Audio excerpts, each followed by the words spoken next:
Hey guys, what's up and welcome back QualityShot Tennis. Today we've got the round of 64 match between Djokovic and Moutet in Rome.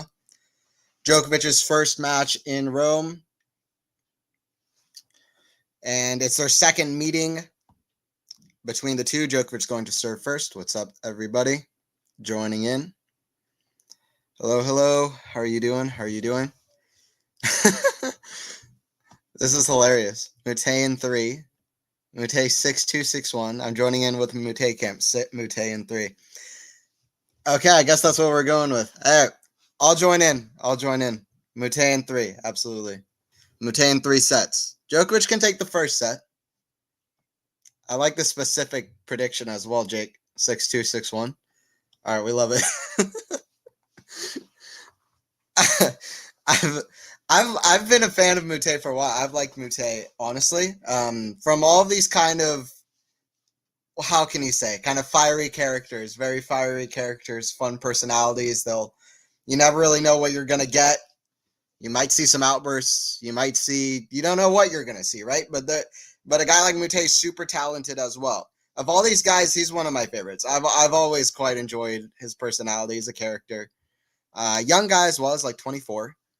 Hasn't been around a whole long of a while.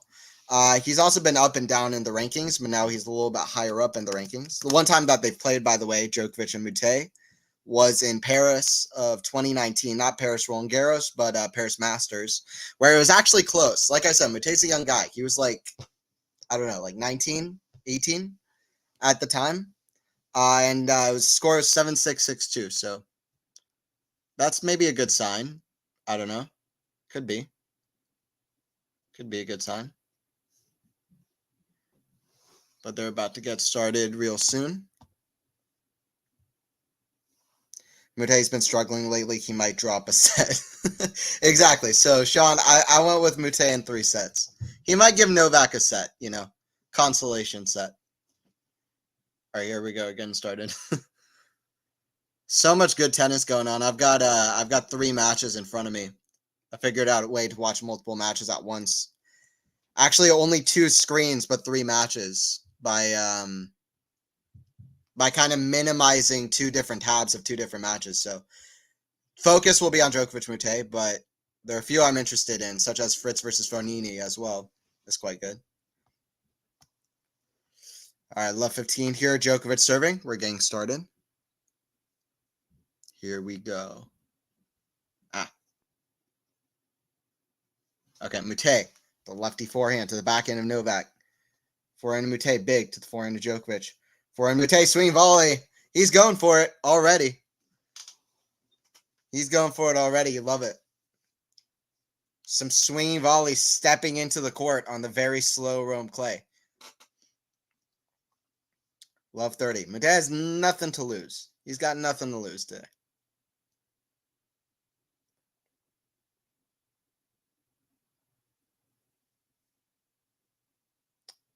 Serve Djokovic down the tee. Forehand chipped of Moutet, way behind the baseline now. Forehand cross court. The backhand of Djokovic. Forehand. Djokovic steps around and forehand. He hits it out. Steps around and backhand. Hits a forehand. He hits it out. Love 40 here early for the Frenchman. Love 40 here for the Frenchman. By the way, you might have noticed the new QualityShot tennis logo. I'm just noticing that now we've added it to the corner of the streams, which is real cool. I see that there at the top right corner. Switching some stuff. Switch some stuff up over here. That's a good serve from Novak. Wins his first, or no.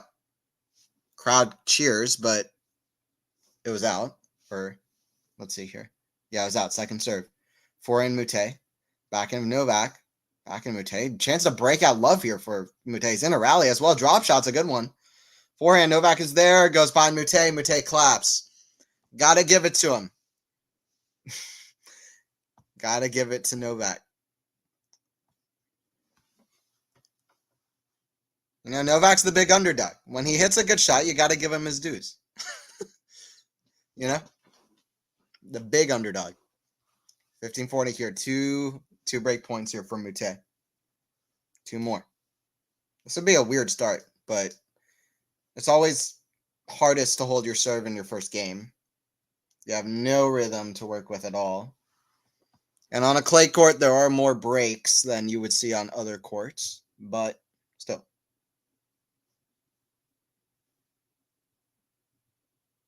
Serve to the backhand of Moutet. Forehand Novak. That goes long. So Moutet 1-0. Moutet grabs the first break of the match. First game of the match. So Moutet is up 1-0. Let's see if Novak settles in here. Fritz with match point, by the way. He gets it done. Knocks out Fognini. Fritz is through. Not sure what happened at the end there. Both guys are laughing, smiling about something. But Fognini looks visibly frustrated.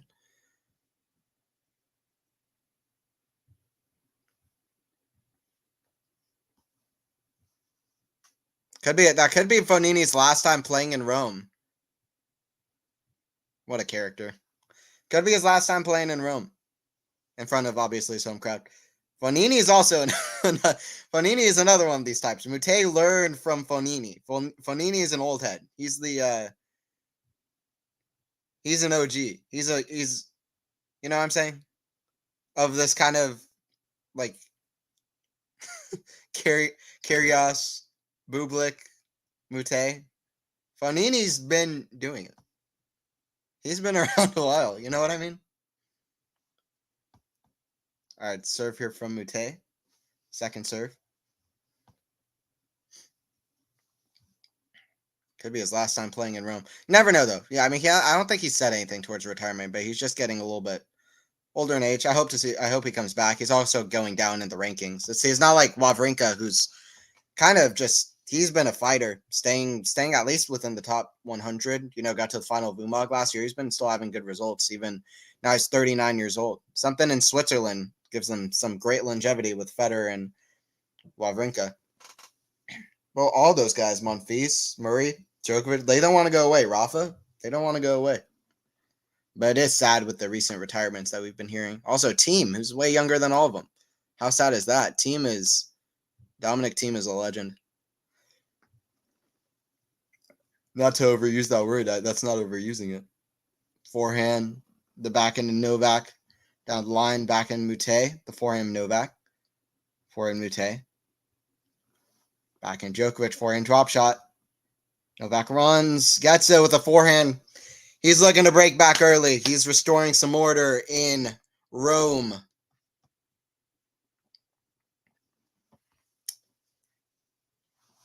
My real prediction for the match is 6-3, 6-3 Djokovic. Real prediction for the match is 6-3, 6-3 Djokovic. But we'll see how Moutet goes here. Could be a long match. Moutet had a very long match in, where was it, Madrid? Against Shang. Jerry Shang.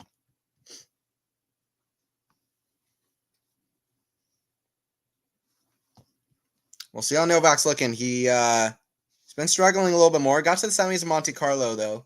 Lost to Rude. Didn't play Monte Carlo. But no final yet this year, I think. Definitely no title. I don't even think he's reached the final this year because the semis of Australia, lost to Nardi and Indian Wells. Yeah, he hasn't reached the final this year. Last final he reached was ATP Finals final. And it's quite weird thinking about that ATP Finals tournament in hindsight because it was on Sinner's racket. I mean, it's good he was a fair sportsman about it and played the way he did. It also helped him in the long term. Who knows if he would have won the Davis Cup? He wouldn't have won the Davis Cup had he not done what he did. It's just almost objectively true. Almost clearly true. Backhand, the forehand to Moutet. Backhand to Djokovic. That goes out. 30-all. It would be good for Moutet to get the hold here. I mean, even if he can't keep this break up, you know, it at least to get that early lead momentum. If he drops his serve here, it's just gonna feel like, okay, Novak's got this. You know, that's gonna be the feeling. If Moutet holds here, then at least you have the feeling of something might happen here. You know, never know. Or at least Moutet is in this. Forehand, the backhand Djokovic, the backhand of Moutet. Cross court, forehand Novak. Down the lines, wide. Some weird shots early here from Novak. I do worry that Novak's forehand, even though it's gotten better, I do think he struggles with it. Personally, I think he struggles with it on clay. I've noticed quite a few times in the last few years. I mean, he switched around that forehand a lot, but I feel like at times he can struggle with that forehand, can get away from him, can start hitting a lot of errors, and not get into position well enough with that forehand on the clay. I've noticed that quite a few times. That's a good drop shot from Novak. Great drop shot. Killer. Like at Roland Garros last year, even though he won that tournament, he got the slam record with that tournament. That slam record might hold for a long time. It would be interesting to see who breaks it and when, but that's when he got the slam record. But I have to say, I mean, up until the semifinals, he was playing very weird level in all of his first 5 matches until then. Forehand Moutet. Forehand of Novak. Forehand Moutet again. Back into Djokovic. Forehand Djokovic. It's a great slide. Forehand Moutet.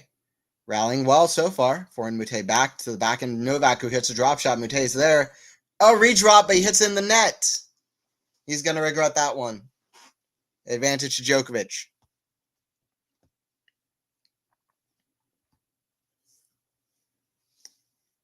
By the way, Kecmanovic serving for the second set against Casper after dropping the first set in a bagel.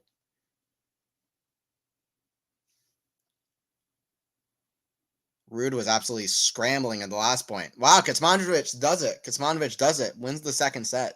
I always forget Kecmanovic is good on clay. I don't know why. I always forget that. But he's had some good results on clay. He's had some of his best career results on clay, in fact.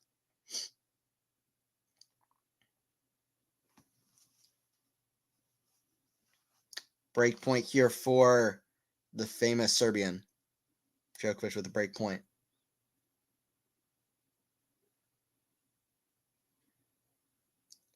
Backhand Moutet sliced. That's in the net. That's in the net. Novak able to maintain control there. 1-1. I heard that Djokovic has a new coach, at least for this tournament. That's Zimonjić, the big doubles player. Is that right? Nenad Zimonjić in Novak Djokovic's box as coach. It kind of makes a lot of sense. This. First of all, they're probably friends. Box as coach for the first time. Yeah, so it kind of makes sense. One thing I said, people were asking me, who I think is going to take over as Djokovic's coach.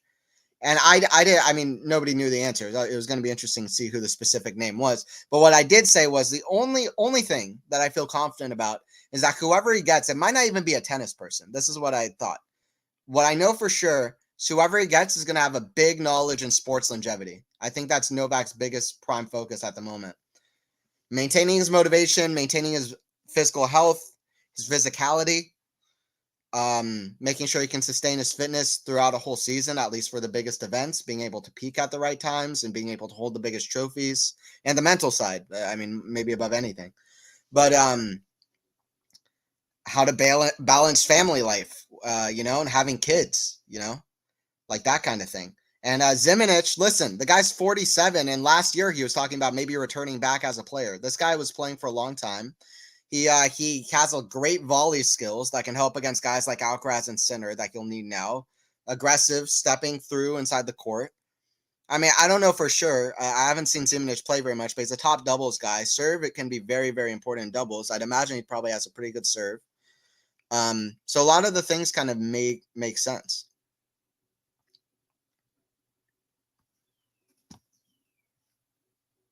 Scared everyone away with my dumb comment. No, no, you're good, Sean. You're good.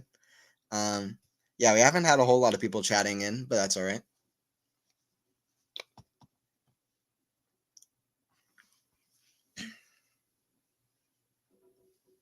Forehand Moutet, forehand Novak.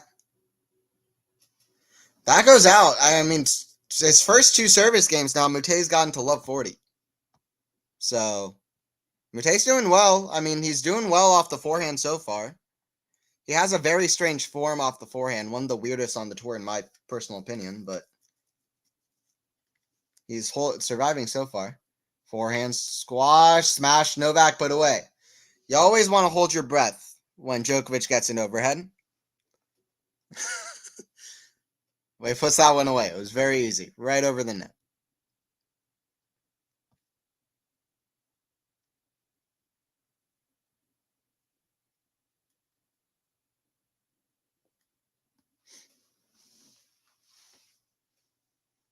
$15.40. Break point number 2.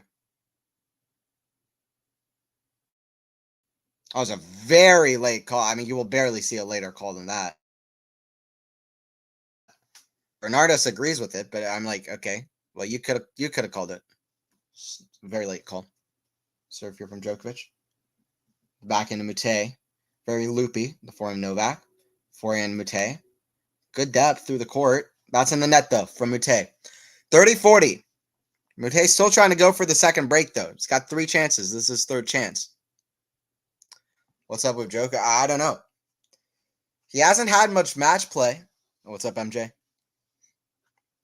He hasn't had much match play since he didn't play Madrid. So I don't really know. But he's playing very weird. A lot of weird errors and we'll see what happens. Just dropping into wish y'all a good match and mention how much I'm digging Kennan's run. Let him know, Kenan. Absolutely. Let's go, Kenan. I love it too. I hope Kenan can have a really great season. Started off well this year. Just like last year, beats Blink here. Forehand down line is good from Moutet. Forehand Djokovic. Forehand Moutet. Forehand Novak again. Just not getting any depth off the forehand as well. That's a drop shot winner. Moutet fist bumps. He's at 2-1. Listen, we got a lot of people here earlier were joking about Moutet and saying that he's giving a prediction Moutet wins the match. He's up 2-1. He's got his second break. Moutet in straights, absolutely. Correct to do PC. I'll see you later, Ghost. Appreciate you stopping by, though. See you in another stream. Teehee, no one having the slightest belief in Djokovic. Yeah, for sure. Moutet in straights. Novak's been struggling, though. We can talk about that. I mean, it's not like he hasn't been struggling. At least for his standards. He's well been for his standards, he's well been struggling. I mean, you can kind of date it back to Paris last year. In a weird way, you can date it back to last year. I know last year was phenomenal, but if you look at it, there's some weird things going on. And this isn't like hate towards Novak, or this isn't me saying that I think that Novak is gone and in the dust or whatever, because that's ridiculous. But what I will say is that Novak's been losing a lot of sets to a lot of different guys. And there's been a few weird situations, like his loss to Nardi at Indian Wells, or like Sinner and Davis Cup. There have been a few weird situations that feel a little bit unlike Novak. So it kind of started in Paris, just to label a few things. I'm not necessarily putting the red alerts on this match yet, even though Moutet's up 2-1. I'm just to say. Djokovic in Paris, he was down 6-4, 4-4. It was 40-15. The crowd started booing. He won 8 consecutive points. Won the second set, then took the third set 6-4. But Djokovic against Greek Sport, 3 sets. Djokovic against Runa, 3 sets. Djokovic against Rublev, incredible match, underrated. 3 sets. Rublev played, in my opinion, the best match I've ever seen him play. Lost in 3 sets to Djokovic. Dimitrov in the final straight sets. But anyway, all 3 sets. Pretty much all 3 sets. And then you go to the ATP finals. And he won both these tournaments. So these aren't as big red alerts, but I will just say. Runa, 3 sets. Very close. Runa got close, but it's 3 sets.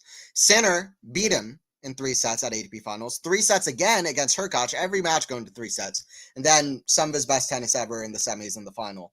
Or at least best tennis of the year in the semis and the final. Then at the Australian Open, 4-set, 4-hour match against Prismic. Very weird level against Popperin in the second round. Then against Fritz, a weird level again, went 0-15 in break points. Backhand slice Moutet. He's at 15 love here. Backhand cross court. Forehand Moutet, it's called out. But Moutet questioning the call here. Djokovic looking. He might be conceding the point here. Wow. Novak is such a good sportsman, man. In my opinion, Novak is such a good sportsman. He just conceded that point straight up. It was called out by the umpire and the line judge, and Novak just gave the point, and it was in. It looked in. Novak having no pop off either of his strokes, off backhand and forehand, just no pop off his shot. Forehand cross court, backhand drop shot. Novak redraw. Moutet lob. They miss it. That was a good attempt, though. He hit some slice on it. Try to keep it low, not to, get some backspin on it for the ball not to travel too deep, but still was too difficult of a shot to pull off. It was a good drop shot, though. better redrop.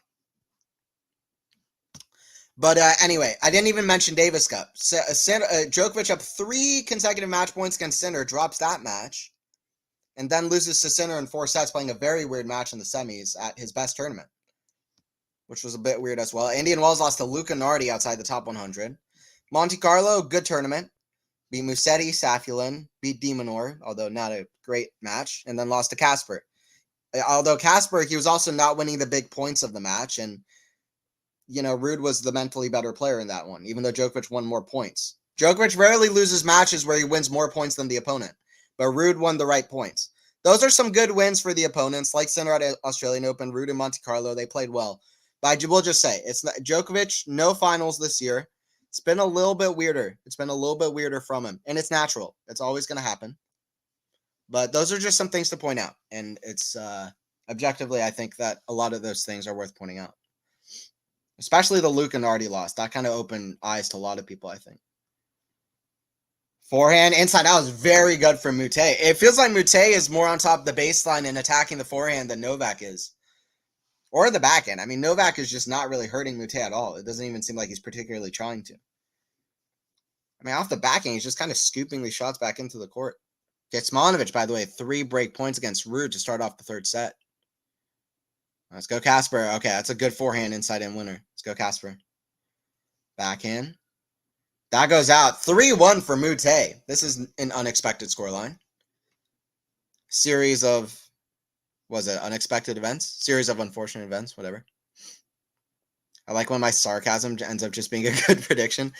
Yeah, I think that happens sometimes, Ghost. You accidentally say something in irony, and then it has some truth to it. What's up, Matthew? I said this after Monaco, that Novak should have played Barcelona. Always made sense to miss Madrid. Yep. But he was finding his form in Monte Carlo and could have made a deep run in Barca. That's definitely fair. That's a good point. I wouldn't have even thought about it. I agree about Madrid, that was a good call. But yeah, he probably should have at least tried for it in Barcelona or some smaller event. I agree. Monte Carlo, he was looking better as the event went on. A little bit. I mean, still not great, but he could have played himself into some form. Definitely would have been an interesting decision to make. But now he's a little bit rusty going into Rome. We'll see if he plays himself into some form. I mean, he's got a good draw. I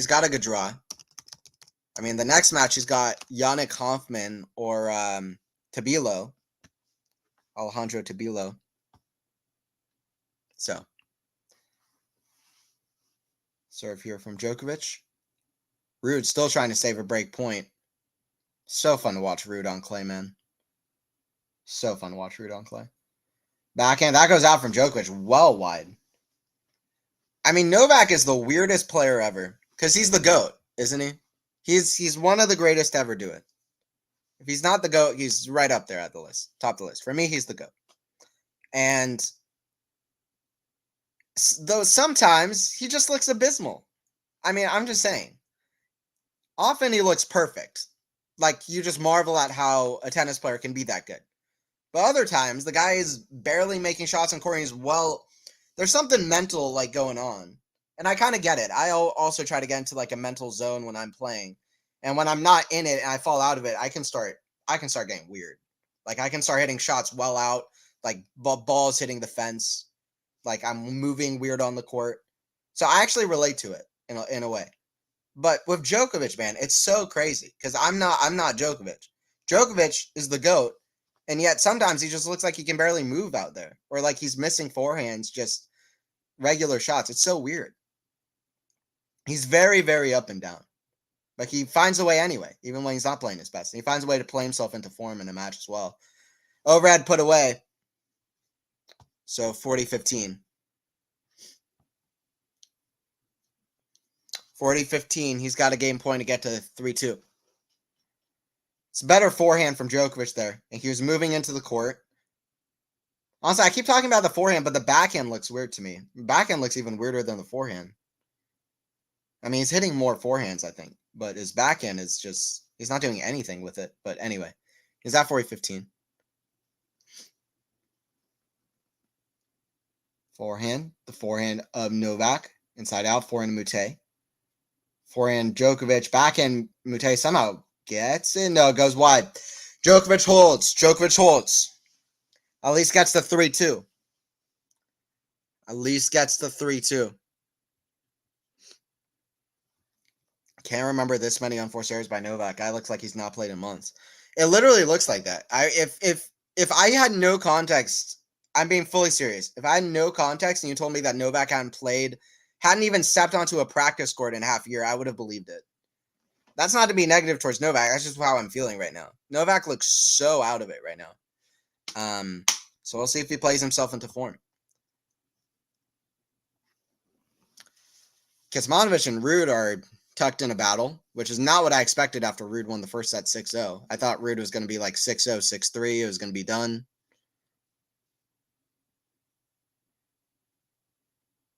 By the way, Ruud is so fast, man. He's got to be one of the most underrated, like has such underrated like foot speed. His footwork is phenomenal. I mean, just watch Casper play, man. I don't know.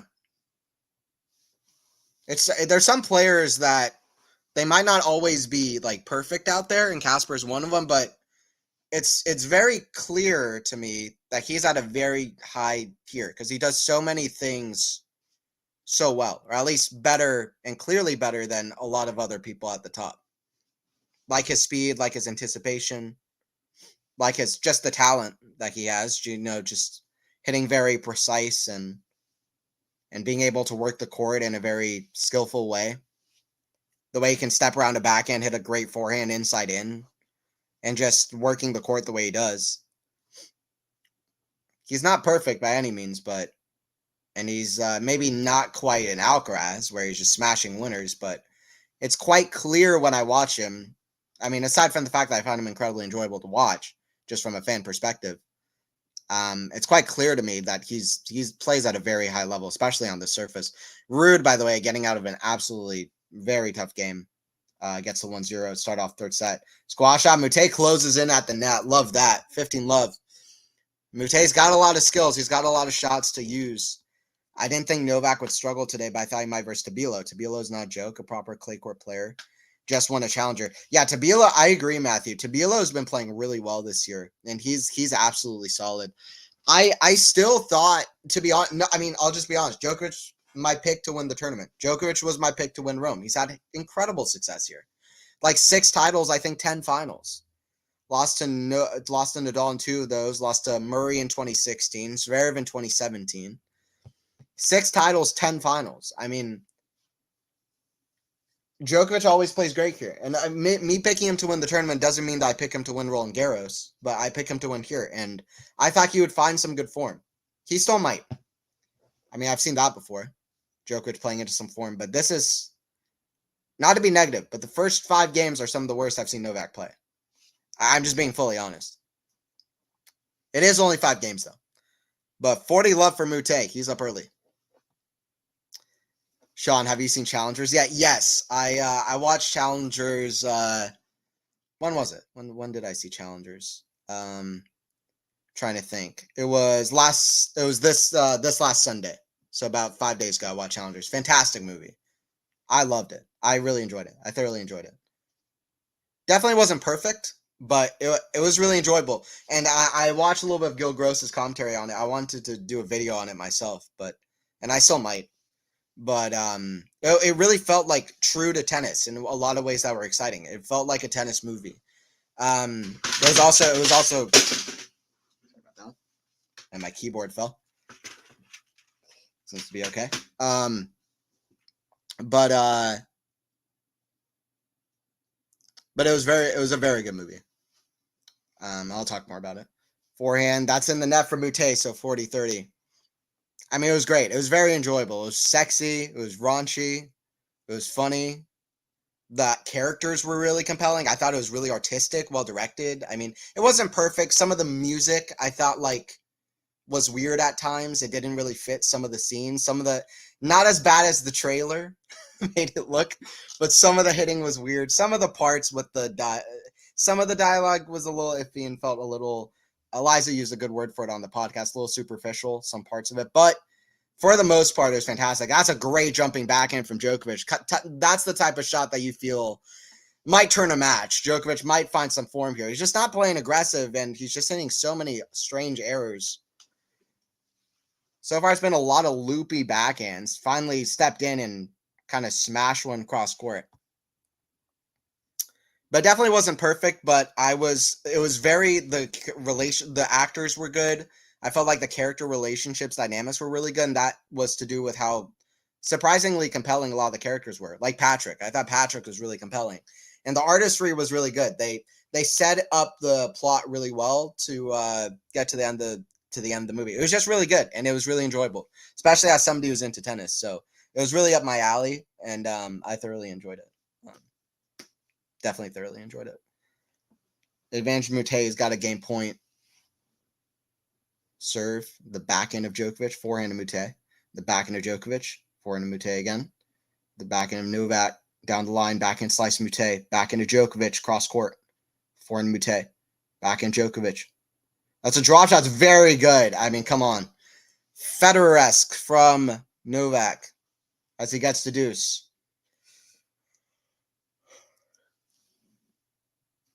A shadow of his longtime rival, Roger. He's no longer on the tour. That was an exquisite drop shot. Also a shadow of the youth. A little bit of the youth in Carlos. But that great drop shot. Drop shot winners in the match so far, two from both of them. Kecmanovic is playing very well against Kasper at the moment. Forehand chip, the forehand of Moutet. That's in the net. Advantage to Djokovic. He's got to break point. See if Djokovic can break through here. Let's see if Djokovic can break through.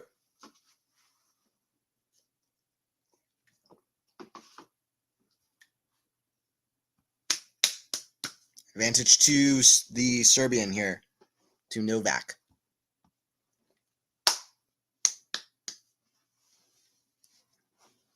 He's got a break point.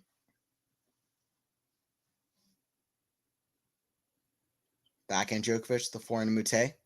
Backhand Novak again, cross court, the forehand Moutet. Down line, forehand Djokovic. Backhand slice Moutet. Forehand Djokovic again, cross court, backhand Moutet.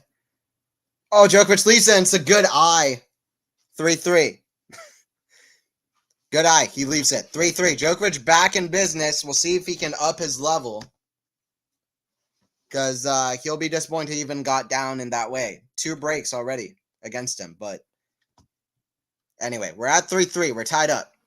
At the end of it all, we're tied up.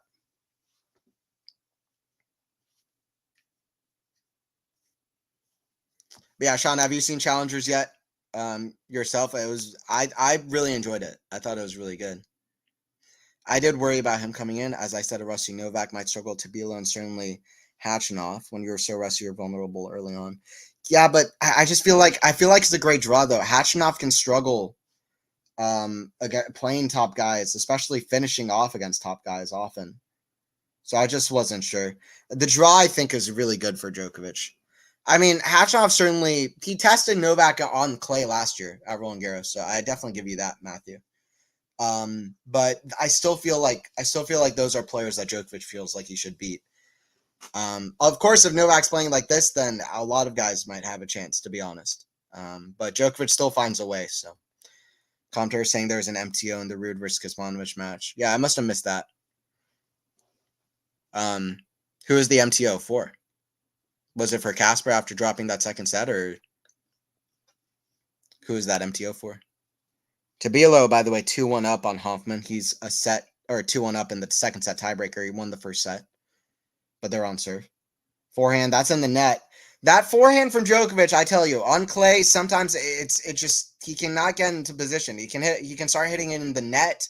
It can get away from him, starts reaching for it, or just it falls too low. Like there's something with that forehand that often it just feels like he's way out of position to hit it.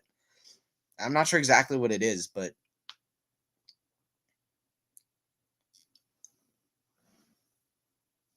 backhand cross court, forehand volley, very good. Very, very good. Zimonjic taught him that with the volley skills.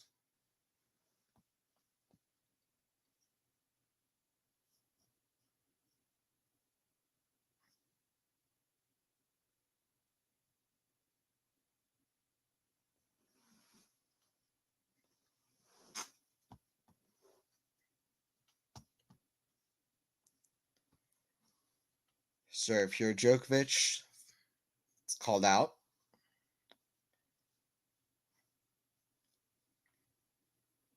Second serve here from Novak.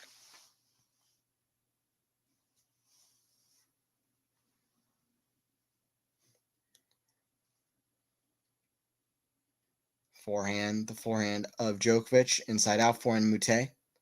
Forehand Djokovic, cross court, back in Moutet. Slides into it, but hits it wide. So 40-15 for Novak. Djokovic definitely a little bit more aggressive. Stepping into his shots a little bit better. And Moutet definitely falling back a little bit. Yeah, for sure. I'll scroll down. What's up, Faison? That's it. Don't forget to like and sub if you are new. Backhand, forehand to Djokovic. Forehand inside out, forehand to Moutet. Backhand Djokovic down the line goes out. So that's 40-30. That's 40-30. I haven't seen it, but I've heard good things. Yeah, I think it's like 88% at Rotten Tomatoes. Really good movie. Have you seen Match Points loosely based around tennis? I actually haven't. That's one of the few I have not seen, so I need to. I watched Borg versus McEnroe. That was a big one that came out in theaters a few years ago. Obviously, King Richard.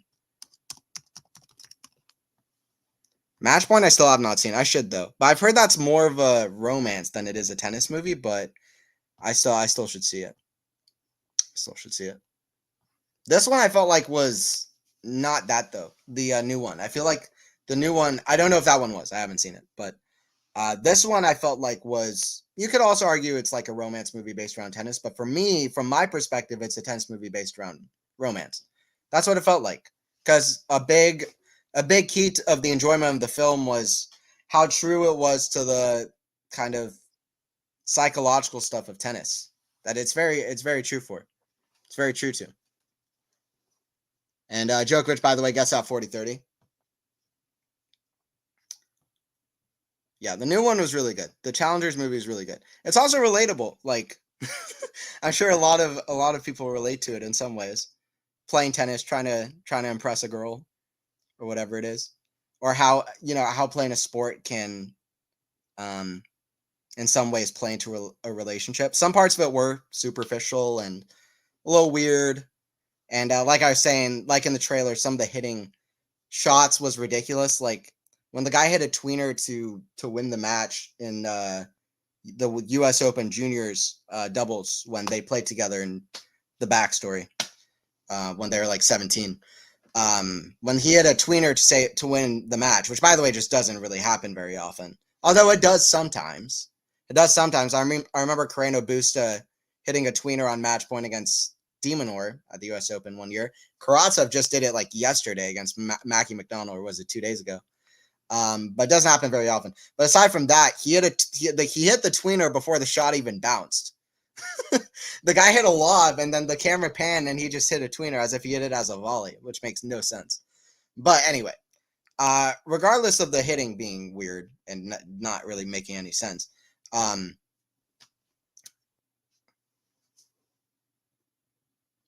wait, hold up. What's going on here? Moutet talking to the umpire about something. I don't want to do this anymore. I've never had this ever. He's upset with Carlos Bernardes in the chair. But yeah, for the most part, despite all the imperfections of the movie, I was in it. I thought it was great. I thought it was really good. The ending was a little weird too. The last like 30 seconds. I won't spoil it. But yeah, it was really good. Moutet absolutely grunting, by the way, out of nowhere.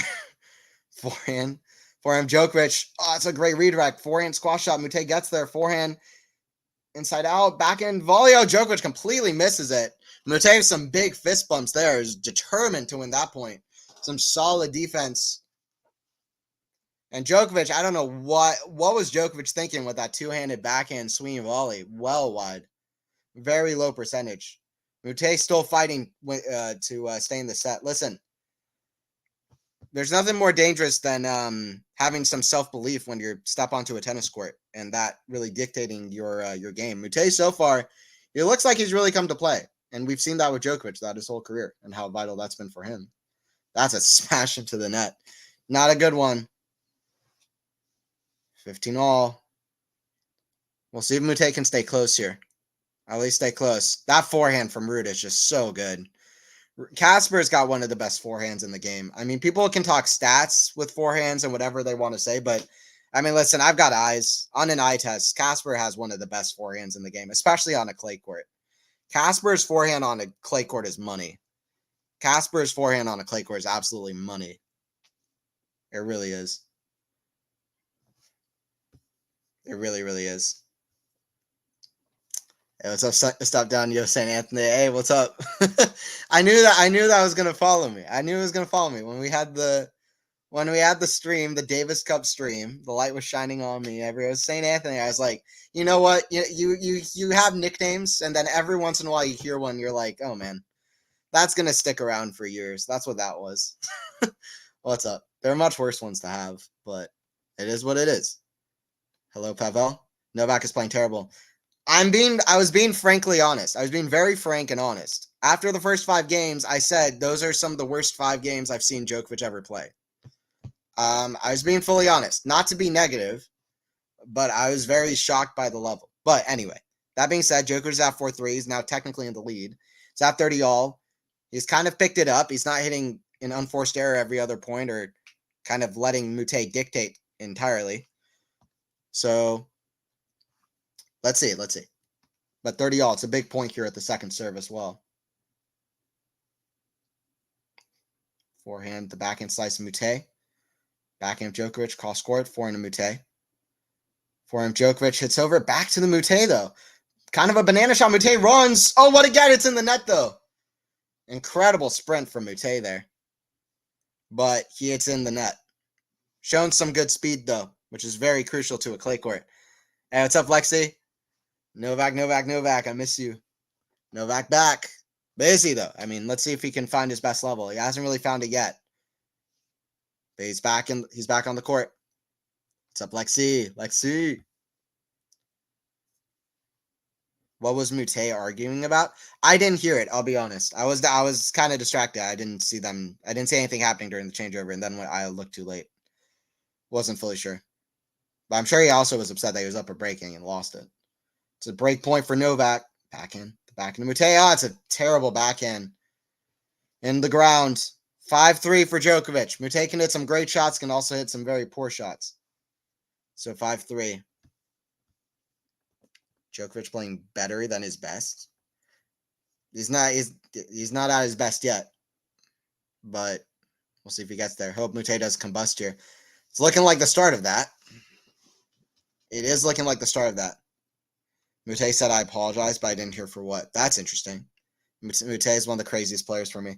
He's up there as number 1. I mean, he hasn't done as much as Bublik or Kyrgios. He hasn't reached the Wimbledon final, but he's up there. I mean, real ones know that Moutet is one of the most astoundingly chaotic players. It's phenomenal. Embrace the light. Absolutely, I will. My dog's name is Frank. That's cool. What's up, journalist? I like your username as well, journalist. What's up? Forehand. Backhand, forehand. Moutet, it's in the net.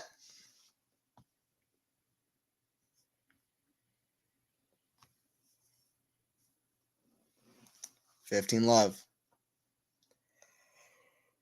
I was never really allowed to have a dog growing up, a pet dog, because right before I was born, or really right around the time I was born, my parents had a dog named Chappa.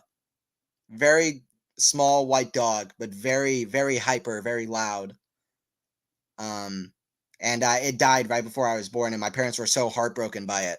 They were so utterly heartbroken by that they didn't want me getting a pet dog. So I never had one, but dogs are great. Frank the dog, nice. Frank the dog. At least Bublik is nicer, and Nick is just, I don't know how to describe him. Less nicer. Less nice. That's how you describe Nick.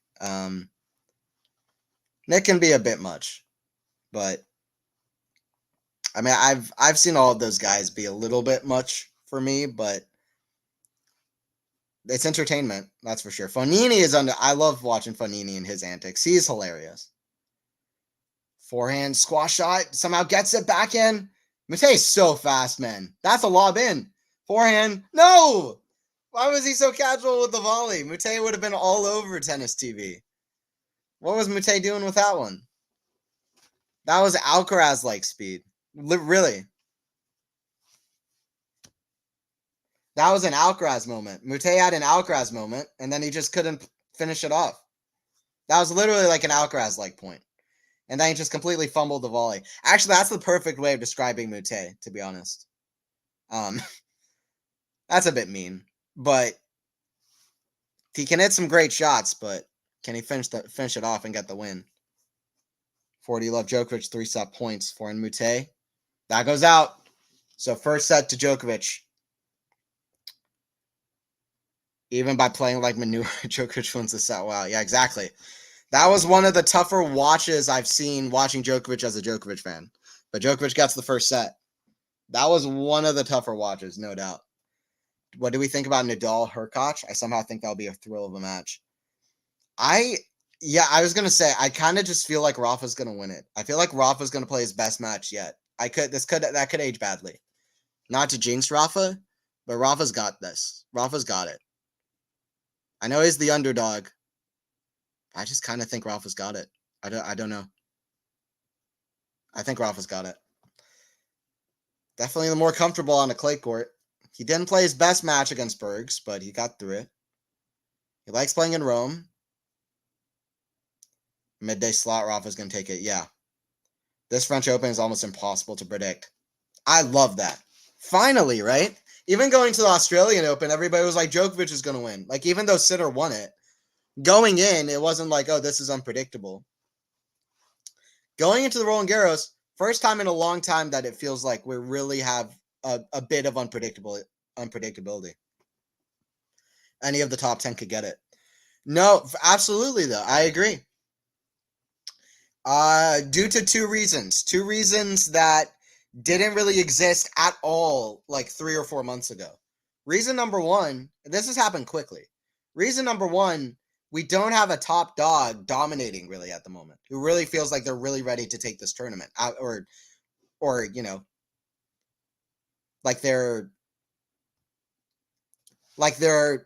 very clearly in the eyes of most people a big favorite to take it, you know, or a favorite to take. Like, and part of that is injuries, which is unfortunate. But Alcaraz, Sinner, Djokovic, none of those guys has really been able to step up. Part of that, Sinner's been injured, withdrew from Rome.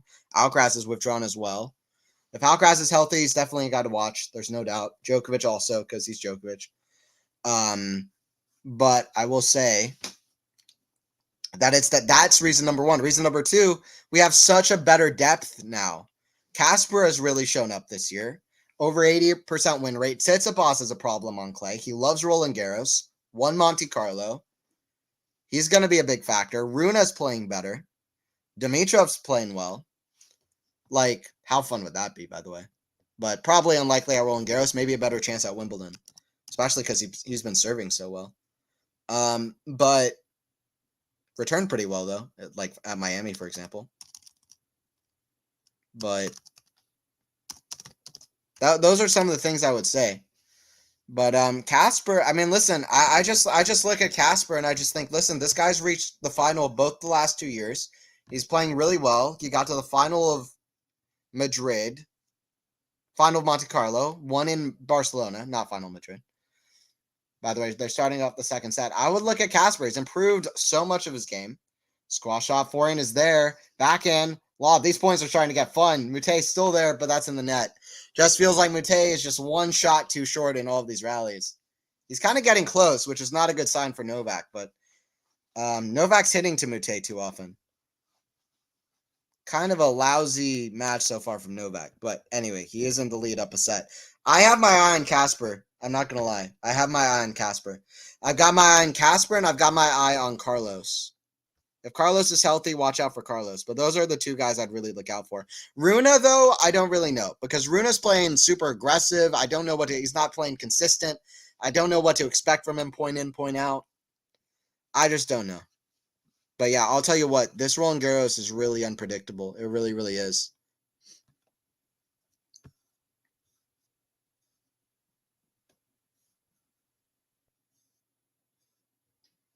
I saw Domi Alexi. That was really sad. Yeah, team.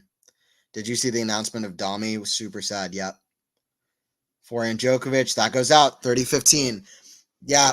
I was talking about it earlier, Lexi, and team's the legend. Team's the legend.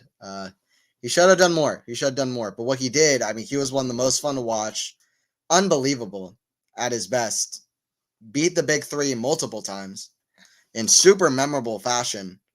And very easy to root for. And man, he was a special player. He was a special player. I mean, that's about the best way to put it. This is going to be his farewell season. Probably first guy that Nadal, or he's the first guy Nadal played in his farewell season as well earlier in Brisbane. But it's super sad that he's gonna go out this year. Drop shot. Oh, I mean, Novak Djokovic is the luckiest man in the world, as he hits that shot and it hits the net cord and just goes over. Oh my god. Oh my god. I mean, that was a poor. I know he won the point with it, but that was a poor drop shot. I'm not even going to give that to Novak. That was so tight. It was so close. I mean, that was lucky. That was lucky for Novak. The Necor is like, I know you got 24 slams, but here, have this point too. You need some luck. Not to say that the 24 slams have anything to do with luck. It's not what I was insinuating. But serve back into Djokovic. Forehand Moutet. Forehand Novak. Back in slice of Moutet. That goes out. So it's a break point for Djokovic, as that is an error. Berg's new Shapo. I wouldn't quite go that far. Shapo is an unreal kind of talent, and there's only one Shapo. Domi makes me sad, yeah. Yeah, I mean, listen, it's so weird too, because right after that kind of ATP finals in 2020, that was his downfall. Lost to Tsitsipas in the final there, and then since then just hasn't been able to have any momentum starting from 2021. Really weird. Forehand down the line. He's going to be remembered, though. There's no doubt. So that's a plus. Smash. Moutet puts it away. Very good. Saves a break point. Novak needs a test here. He doesn't need someone that throws a towel in or retires. That won't serve him well for a Tabilo match. Yeah, for sure. Team really has had so much bad luck. I miss him a lot. Absolutely. I mean, he's been maybe not quite like a Del Potro, where from the start of his career, it's just been injury after injury, but it's been sad. I'm glad he got that one slam, because he very well could have not had that. By the way, phone going off. I'm not sure exactly. Someone in the crowd or something. That's Moutet's phone. Jesus Christ, because of course it is. Djokovic. Dude. It's Moutet's phone. Moutet goes to answer it. I love Novak's sense of humor too, because he appreciates it. Maybe he wouldn't appreciate it if Moutet was up on the scoreboard, but of course it's Moutet's phone. I mean, come on. The script writes itself. Dude. Of course it's Moutet's phone. Jesus Christ. I think everybody got a kick out of that. Backhand, the forehand of Moutet. Backhand of Moutet, the forehand of Djokovic. Forehand of Moutet. Backhand Djokovic. Forehand of Moutet. That goes out. So advantage to Novak. You can see it in Rafa's demeanor and how he speaks. He's getting confidence. Yeah, absolutely. I mean, he's scary, man. Rafa is scary, dude. He's like, I'm going to die for it. How crazy is that to say that? Like, Jesus, I'm going to die for Roland Garros. But the way he talks about it, he's growing confidence, says, this is the time. I'm not worried about any injury. That's what you want to see. You want to see a guy going all out. That's what Rafa's done throughout his whole career. I mean, the guy is an absolute just warrior. I mean, his Roger is an artist. His canvas is tennis. Rafa is a warrior. His battlefield is tennis. Yeah, that's actually kind of sweet. I might tweet that out. Don't steal that. I need to figure one out with Novak, though. Novak is I don't know, sculptor? Nah, it doesn't make any sense. Sculptor. I said sculptor. I don't know. What is Novak? Novak is a tennis player. His tennis court is tennis. That made sense. But I figured one out with Rafa and Roger. Backhand sliced. Backhand Novak sliced. Forehand Moutet. Backhand Djokovic. Forehand Moutet. Backhand Djokovic. Forehand Moutet down the line. Pulls the cord but misses it. Moutet starting to show a lot of frustration at this point. It's advantage to Djokovic. Moutet is a lefty, so that was a positive before facing Tabilo, another lefty. But aside from that, not much else. Not a lot of rhythm playing guys like Moutet. Didn't really follow him when he was dominating. I was on Stefano's train, so my attention was on him. Of course, excluding Rafa. He always had my attention. Yeah, I mean, Team was one of my favorites as soon as he arrived at the tour. Team versus Rafa matches were amazing. They reminded me a lot of a Roger Rafa match in a lot of ways. Hey, what's up, Joe? What's up? What's up? Is Zverev still out there? Like as a Roland Garros favorite? Yeah, Zverev is somebody to look out for, no doubt. I mean, got close in Australia. Who knows if he would have, if that drop shot returner serve didn't pan out the way it did. That's a very good shot from Moutet. Shot of the match so far from either player. Fantastic forehand down the line. I mean, Moutet's got some talent. He's got some foot speed. It's just about putting it together. Actually, it's more than that. It's about the mental side, which is, I guess, part of putting it together. Great athleticism as well on that. The slow-mo is going to be very impressive here. Just an absolute slide and keeps his body in kind of forward momentum. Really, really great shot. Fully sliding on that left foot. Forehand. Swing volley. Just stays in. Moutet defending. That's going to go in. So lob. Smash Novak. Ah, it's very good. Unreturnable. I think he accidentally hit the ball girl there, but he did. She's okay. No apology from Novak. But I don't think he saw it. Advantage to Djokovic. What's up, Joe? How's it going? How's it going? Didn't really follow the team either, but he was always up there, especially on clay. Oh yeah, I mean, listen, no, understatement too. I mean, Dominic Thiem, yeah, it hit the ball goes straight in the chest. What a trooper she is with just continuing on right after that.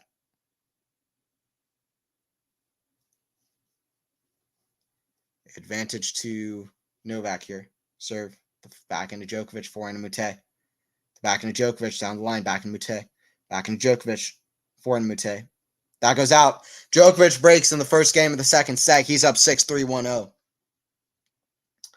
Yeah, I think Dominic Thiem was the second best clay courter for those few years. For those few years from 2017 to like 2019, 2020, I would say Dominic Thiem is probably the second best player on clay, which is a lot with Novak there, but that's just how good Thiem was. He beat Rafa 4 times on clay, just over a very short period of time. As always, root for my boys, Casper, Rublev, and stuff. Assuming Novak and Rafa is not playing here, yeah. Got to root for the faves. They showed the highlights of his insane matches with Novak and Rafa. Wow, I didn't know he was that good. Yeah, I mean, he was next level. I mean, unbelievable. I remember watching his match against Novak 2020 ATP Finals, Australian Open final in 2020. Shan't not forget, he got so close to beating Novak. It was the match that I thought about when Alcaraz was at 2-all against Novak at the Wimbledon final. Was that match? I was like, okay, let's not get ahead of ourselves. Carlos is up 2-1, but this is exactly where Thiem was in 2020. It looked a sure thing that Thiem was going to win that match. Literally looked like a sure thing. Very similar to Carlos. Novak did win the 4th set of Wimbledon, but Carlos pulled out a very famous 5th set. What a fun... I mean, I literally get chills and goosebumps talking about that match. Sorry to everybody saying Cincinnati is the best match that year, but it wasn't. It wasn't. It was Wimbledon. That match was next level, bro. I mean, come on. Cincinnati was fun. Cincinnati was fun. That's a great forehand down the line. Cincinnati final was fun. It was all time good. I'm not going at the Cincinnati, but the Wimbledon match, I get chills thinking about it. This kid who just turned 20, you know, pulling off what he did. when so many guys couldn't do it against Djokovic. 10 straight years on center court. The way he plays on the grass too, barely playing on the grass, but his game fits well, despite the serve not quite being there, but it was that weak.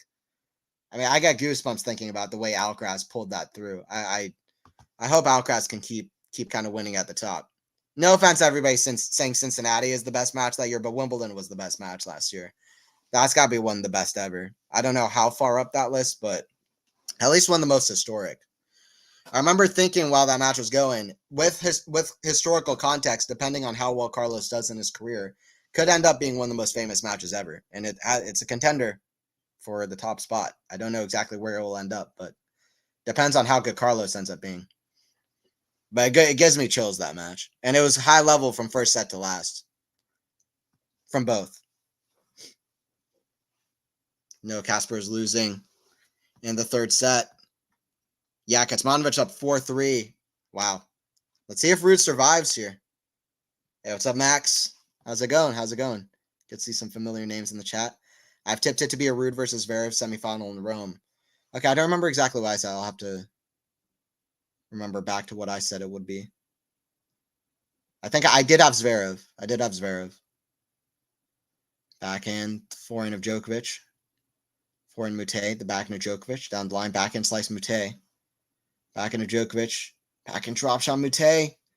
Backhand Djokovic, that's in the net. 15-40 Moutet. Djokovic still not really finding his best level, honestly.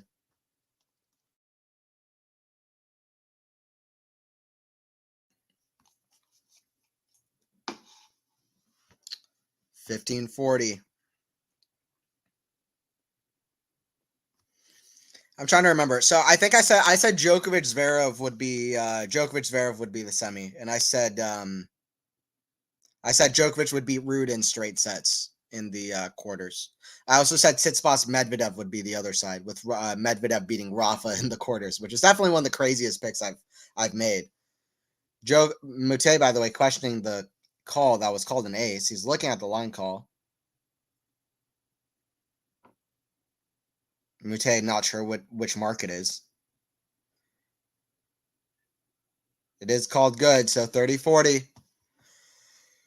I'm sure Moutet wanting to be very nice about the line calls, because Djokovic had a very nice moment earlier, conceding the line call earlier in the match. 30-40. 5-3 Kecmanovic, by the way. Could open Djokovic's draw even more up with Ruud out. It would, absolutely.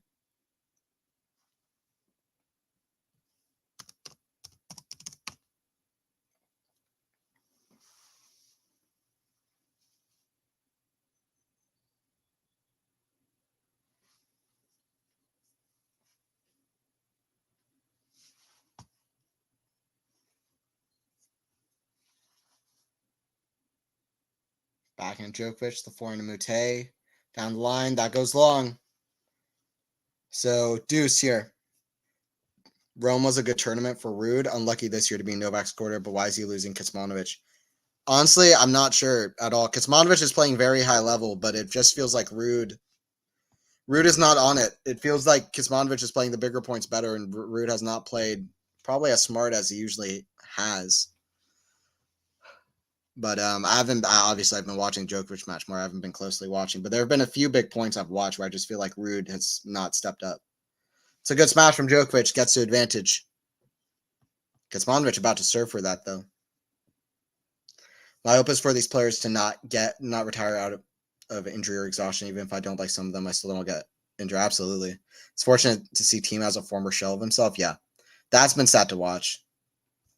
Been very sad to watch. If we keep joining the lives at the same time, everyone's going to think we're the same person. Forehand Novak. Cross court. It's a good shot. 2-0. Diego's retiring too. Yeah, shout out Diego Schwartzman. Hope he gets some wild cards now without having to play qualifiers. He absolutely should. Diego should be an absolute straight into wild card for Roland Garros. Same with Thiem. I always wish that Thiem would either reach a Roland Garros final or win a Clay Masters title. But Diego, I mean, shout out to him. He was always so much fun to watch on every surface, but he was so good on clay. What makes you so sure Casper will exit in the third? Yeah, no, I don't. I mean, I picked Casper to reach the quarters, so let's see. Let's see if Kecmanovic can serve it out. Team was pissed when his coach said there's no I in team. Yeah. Camila Giorgi retired quietly. Yeah, I saw that out of nowhere. Very Georgia in very Georgie fashion. Didn't tell anybody. Just retired. By the way, they're cleaning up some of the clay behind the court as we speak, so slight delay. Prime team will always be the best. Yeah. Peak Dominic team is nuts. Crazy. So good. And mentally strong, by the way. Okay, so here's the thing, too. People talk about peaks and, like, yeah, it's great, but listen, can you win the match when you're at your best, too? Dominic team could win the match. And that's why I think this one feels a bit stronger. That's why the what if feels a bit stronger. Dominic team could win the match. He did. Often. He often won the match. And even if he beat Nadal, maybe like 2020 Australian Open, beat Rafa, crazy. And then he lost to Djokovic. So even if he didn't win the tournament, he could win the match. At his prime, team was so mentally good, just so on it. Such a top guy. So one thing is at your peak. Hey, can you consistently play at ridiculous level? The other thing, hey, can you play at a ridiculous level and also consistently get over the line and win the matches, especially in big tournaments? And team could do that. About to say that. I've noticed that for the past couple of streams. Yeah. Novak plays tennis like chess. Tennis is chess. Novak is the architect. Novak is a magician. I love that. Yeah. Novak the architect is good.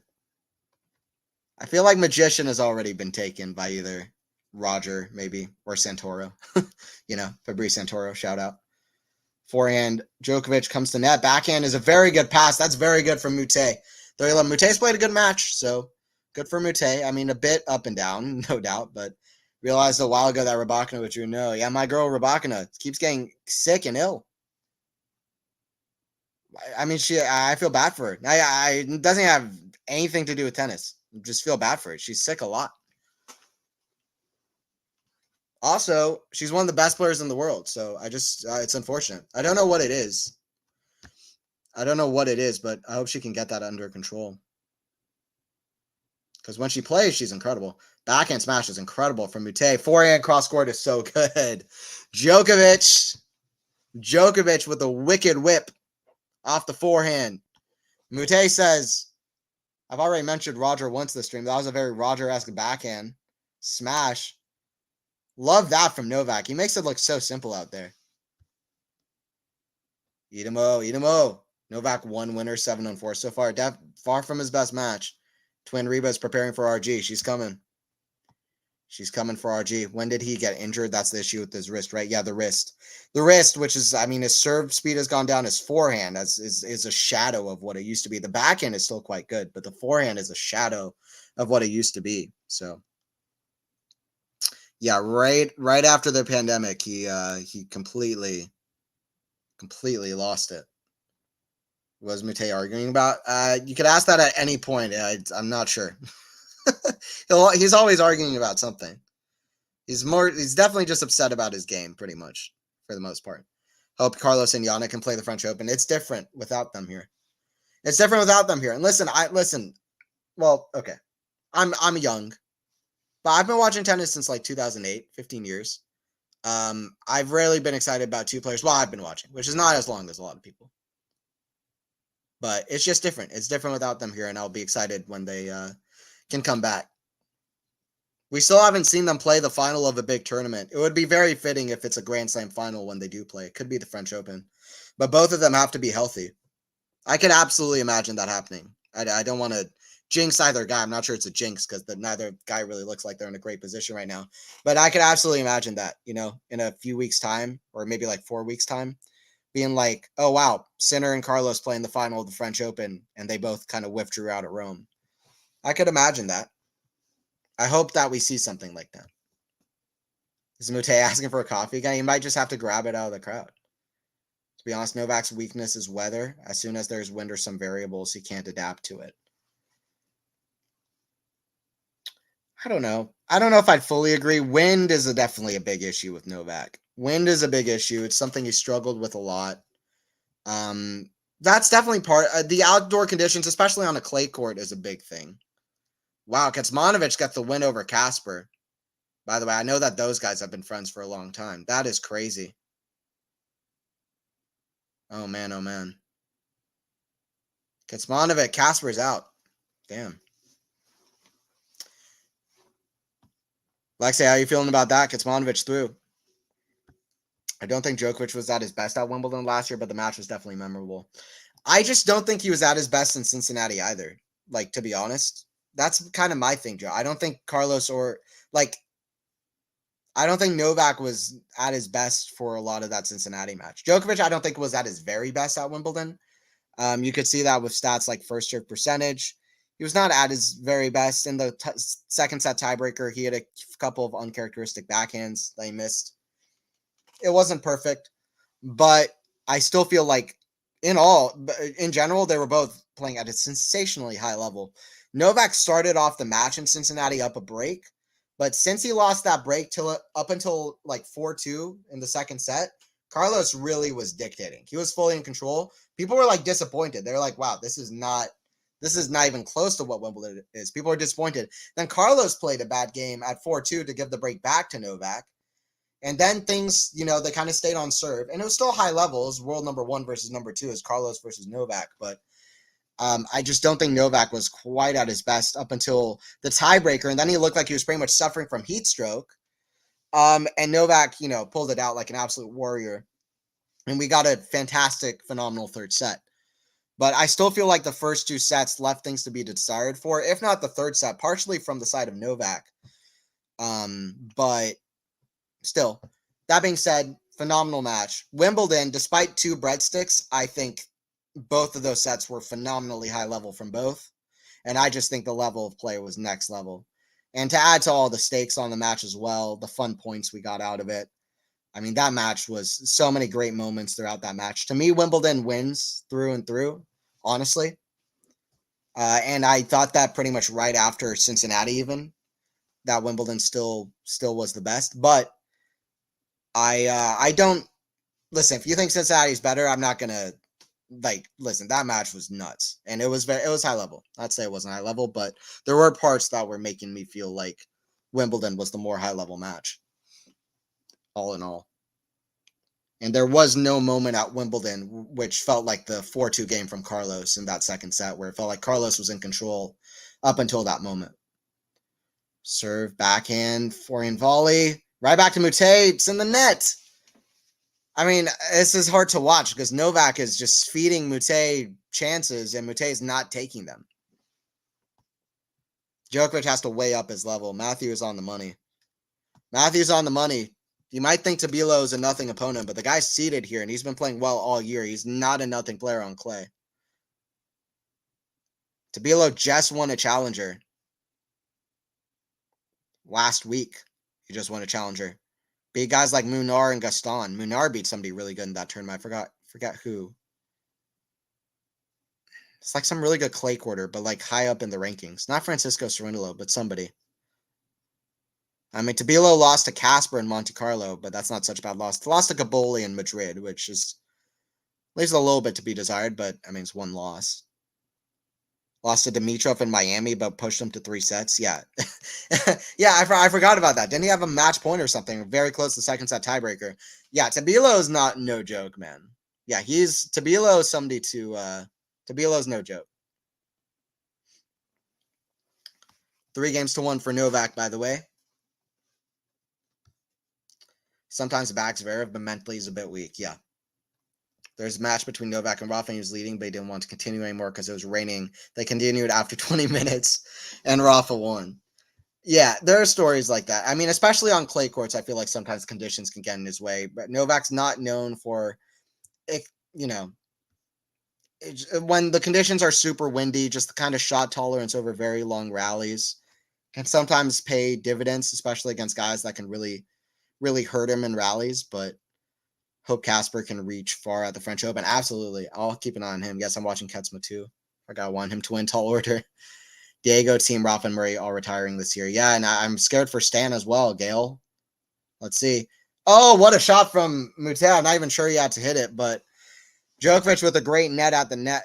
Great shot at the net with the get off the drop shot. But Moutet, it's a great backhand kind of volley / backhand smash kind of shot. Yeah, it was going to go in. That's a great flick of the wrist off a backhand volley. It's nice to see Ruff having a mindset of living to fight for another day. Yeah. Now you, Anthony. Someone said Casper losing third. Okay, got you. Did end up happening here with Kecmanovic. 6-4. Casper fought well, but Kecmano's through. Backhand, the forehand of Moutet, backhand Djokovic. Forehand Moutet, back cross court, backhand Novak. Forehand drop shot, backhand goes wide from Novak. What happened Musetti today? Why did he retire? He didn't even call a medical timeout. I didn't see it, but I saw that he lost 1-0, and I was like, wow, to Atmain. I don't know what happened. Explain why Musetti had to withdraw in Rome. Here you go. Midway through his match against Terence Atmain of France, Lorenzo Musetti suffered a stomach virus and flu-like symptoms, forcing him to withdraw from the men's competition. There you go. Casper will not exit in the third. He might exit now. Yeah. Call me in. Casper, Norway forever. He couldn't quite do it. Why rude? Yeah. Why do I feeling Rafa will retire at RG? I can just feel it. No. Because of an injury or something. I hope not. His plans are for the Olympics. Definitely. He's said that as well. Not to retire necessarily at the Olympics, but to play him. Djokovic seems rattled. Far from his best match. I mean, to say the least, an understatement. That Italian Darderi looks like he really might do well at Rome. Yeah. He looks good. He might retire at the Laver Cup. He's going to play that Six Kings or whatever, too. Casper's outbeaten by another player of mine.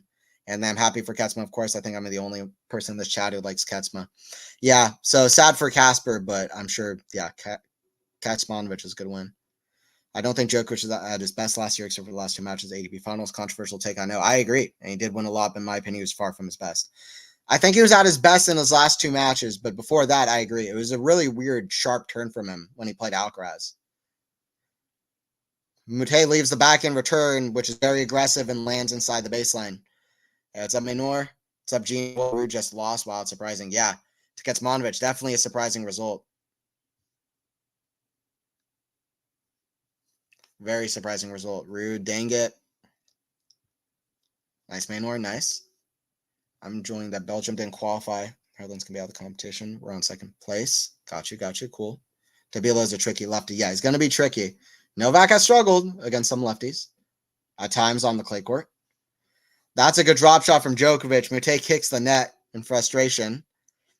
But this is a good test for that. I guess. I just feel like this hasn't been very good rhythm for Novak to get any kind of real great practice he'll need against Tabilo or against better players down the road, especially. So I'm just not sure. If you could be an extra in any movie or TV show, what would it be? Ooh, that's a good question. I absolutely would have said Succession. I love Succession, but that show ended. Now I'm thinking of other ones. I'd love to be on The Bear. The Bear would be awesome to be an extra on. Or a movie. A movie. I don't know. For the movie, it's harder to say. Mad Max, the new Mad Max movie would be awesome to be an extra, or the new Joker movie. Be kind of amazing. Live action Avatar. It's not. I actually kind of like the live action Avatar. It's not as good as the other shows I named, but I love Avatar in general. Djokovic hits a backhand drop shot. Moutet just can't quite get there. And Moutet hits a ball into the crowd as well in frustration. So 4-1. Wow. So I'd probably say actually live action Avatar for a TV show. I'd probably say Mad Max for a movie. Rude loss. Or maybe the new Christopher Nolan movie because I love Nolan. Rude loss and Katie Volnets serving for first set versus Sabalenka. Wow. Yeah, I haven't been keeping track of that. They just started. I know they're supposed to start at 2. Yeah, Volnets with the first set over Sabalenka. Wow. Katie Volnets, the greatest name ever for a tennis player. Greatest name ever for a tennis player. Let's see if there's some mental kind of residue after not being able to finish off Swiatek for the Madrid title. I mean, that is that's an all-time great match in my eyes. That match. And let's see if there's some residue there after not being able to finish that off. Same time, is absolutely another level on indoor courts where there's no wind, same humidity at all courts, etc. Yep. Yeah, indoors, no kind of variables or different conditions. Yep. Hey, what's up, Nicholas? Good evening from Titsavos country. What's up? Welcome in. We got Greece in the house. Hello, hello. Yeah, and we were talking about contenders for Roland Garros. Tsitsipas, big one.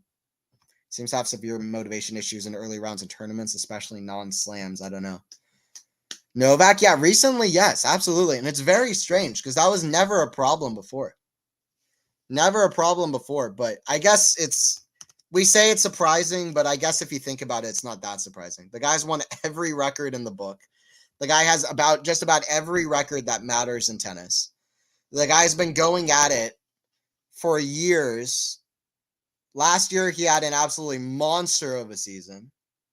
The guy's still world number one, but he's just been playing so much. And with such a physical game style, his mental side has been really important too. He's just tired, probably.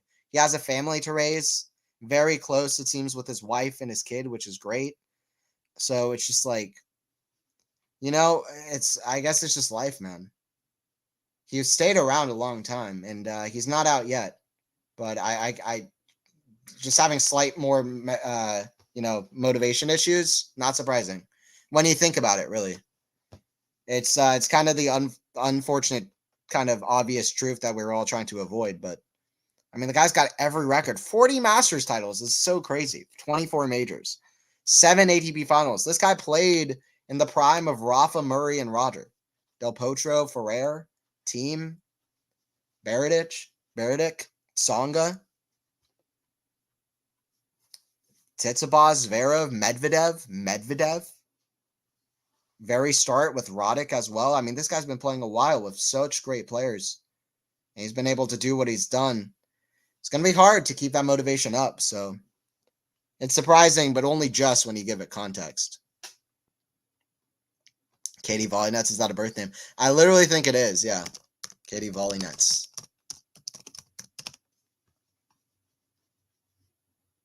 Yeah, she's great. And Katie Volleynets is an American tennis player. Thank you for that.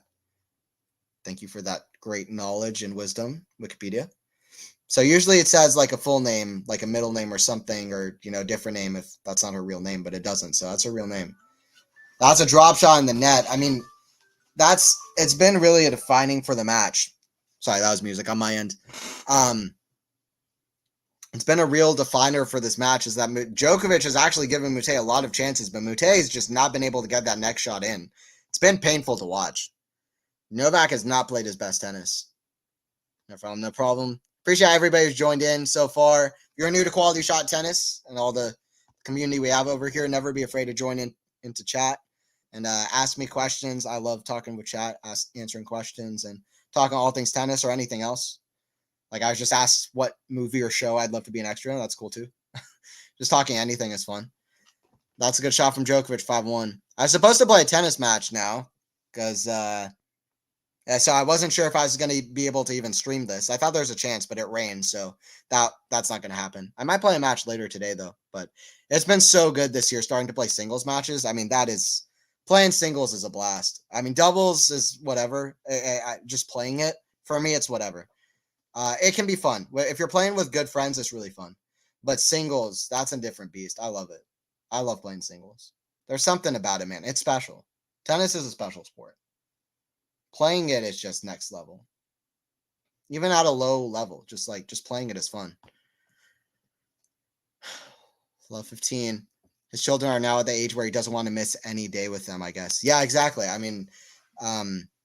Stefan is he's 8, I think. So, he's very passionate about tennis himself. I wouldn't be surprised if he wants to really take on tennis as well. In some facet. Yeah, he's got 2 kids now, so son Stefan, he's 9 maybe? I think he's 9. Born on October 22nd, 2014. So he's 9. So, he's got a family to raise, whatever. Novak's got new stuff. Drop shot, Novak's there. Lob. Novak's going to go for a tweener. No, he doesn't. Runs around it. It's a forehand. Another drop shot. Novak runs. That's too good. We are suddenly watching an exhibition. Anthony, do you think that is better for Tsitsipas without Badosa? Well, I mean, okay, so it's kind of a multifaceted question, right? Because I can't speak to the happiness he was experiencing on court. Like, what's the priority? Like I'm sure he was happy in the relationship with Badosa, but purely from a tennis standpoint, perhaps. I mean, I definitely, whether it was coincidence or not, as soon as they started dating at the start, his results weren't as good. They've been better. He won Monte Carlo and he was still dating Badosa, but it's impossible to say. I'm not in the position to be able to answer that question. Tsitsipas is, but from an outside perspective, if you're just looking by results, it seems likely. But there's also more to that question than that. So I'm not going to make a fool of myself, pretend I have the answer there. But I will say that maybe. I mean, that's having a constant, you know, wife or girlfriend on the side, or boyfriend, you know, boyfriend, husband, like that's good to keep you like motivated, have somebody, have a constant, keep you happy, have somebody to talk to. I mean, tennis is a lonely sport, always traveling. That's good. It's good to have that constant, but also can be a distraction. So it just depends. I can't answer that question. Tsitsipas can, but we'll see what happens with it.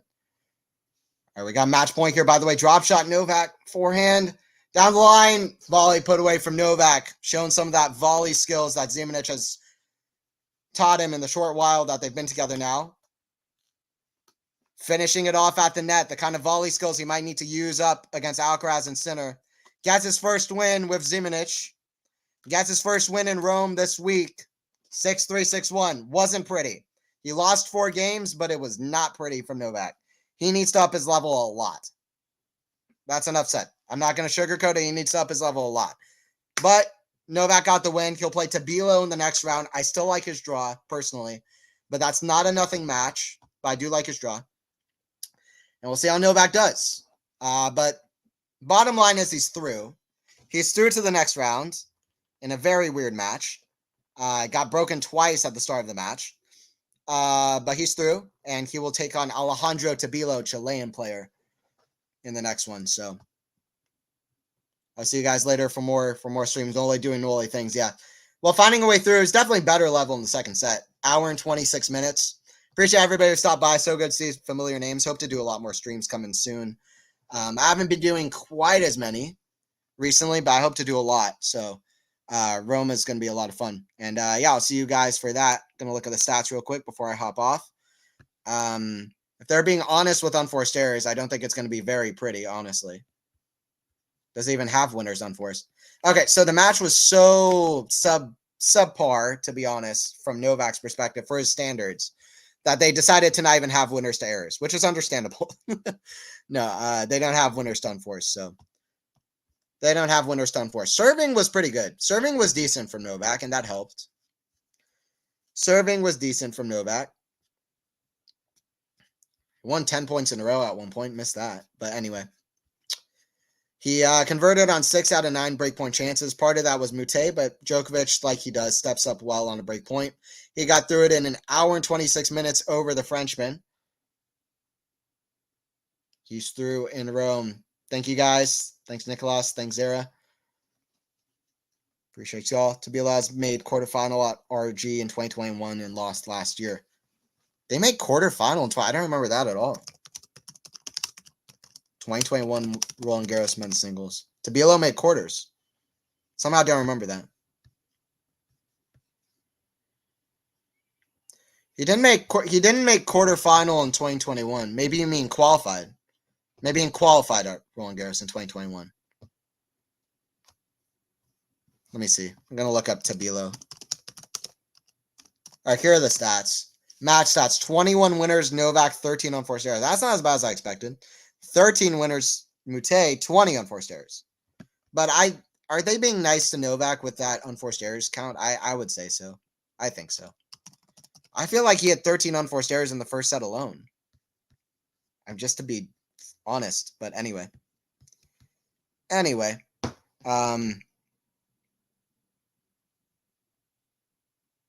2020 he reached the second round, but yeah. Anyway, that's about as good. Wikipedia said that. For Tabilo. I'm looking at Tabilo's Wikipedia now. For me, it says he reached he lost in the first round of qualifying in 2021. So it might just be a error for Wikipedia. I don't know. But one thing I did notice, though, not so tired after rallies like in Monte Carlo, plus occasional shot making was much better and sharper. That's definitely true. I agree. More drop shots, more kind of finishing it off at the net. And yeah, not being tired after rallies, which can be so I guess the trajectory is right. Yeah, that's true. That's always his problem, Monte Carlo, kind of long rallies and hanging tough, and it's kind of heavy breathing, kind of the cardio aspect of it, and breathing heavy after matches in Monte Carlo. So Car told me I'm the only one left in the building. It's already 2 a.m. Oh, Lexi, you should head home. All right, I'll see you guys later. Appreciate everybody joining in. And yeah, I'll see you guys later for more tennis. Djokovic through. Wasn't always pretty, but he is through. He gets Tabilo in the next round, and we'll see how he does in Rome.